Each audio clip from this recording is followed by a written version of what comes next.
So when you're cruising, you go up against a variety of bottoms. It could be a mud bottom, it could be a gravel bottom, it could be a weedy bottom.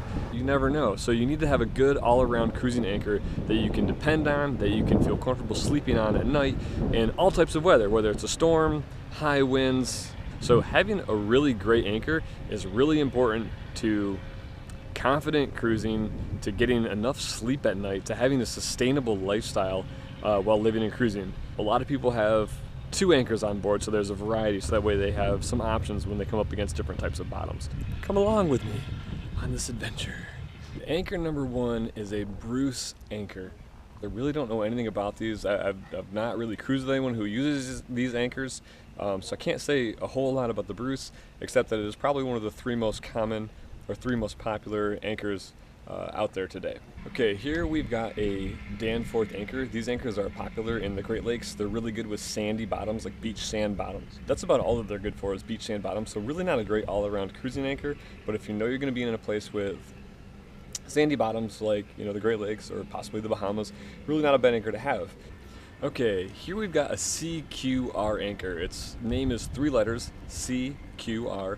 The idea is that when you say it kind of quickly or maybe slur your words, it sounds like you're saying secure. So it's a secure anchor, CQR, CQR. The theory behind this anchor is that it's got this pivot point right here. The shank of the anchor, or the anchor rope, can pivot. And the idea is that it won't pull up out of the bottom.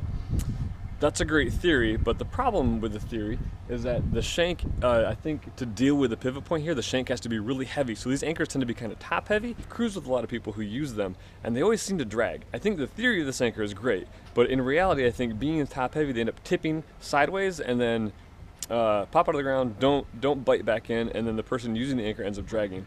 The idea of anchoring is not to dig a trench through the bottom of the anchorage like you would dig a trench through a field. You want the anchor to dig into the ground and then stop you. Well, with this anchor being really, really smooth, there's no stopping power there. So I think this anchor is really great at digging underwater trenches, not really good at securely anchoring a boat.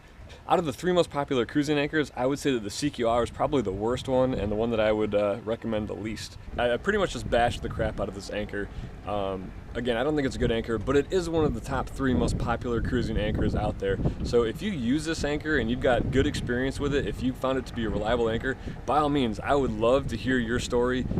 Post in the comments or send me a message either on YouTube or send me an email, chat@hobosailor.com. Why anybody would put this anchor out and go to sleep at night boggles my mind, but if you do it, please tell me why. Like, and how many times have you had this anchor drag on you? Has it ever dragged or never dragged? I mean, what is it? Like, I want to know. Here we have what I think is the best all-around cruising anchor. It is a Delta anchor, and here are the things that I love about it. First of all, it's a solid type construction. No moving parts, nothing to break. Second, it's got a really, really heavy weight in the tip that's going to pull the tip or the nose of that anchor down into the seabed where it can really bite in good. Another thing I like about it, I do like that it's a plow type anchor, but unlike the CQR that's got that smooth side, this has these little tabby Mickey Mouse ear things up here that are going to act as brakes underneath the water. Because again, you don't want to dig an underwater trench. You want an anchor that bites in and then stops you from dragging further, which is exactly what the CQR anchor doesn't do. This anchor solves that. Really moderately priced, great all-around cruising anchor, great primary anchor.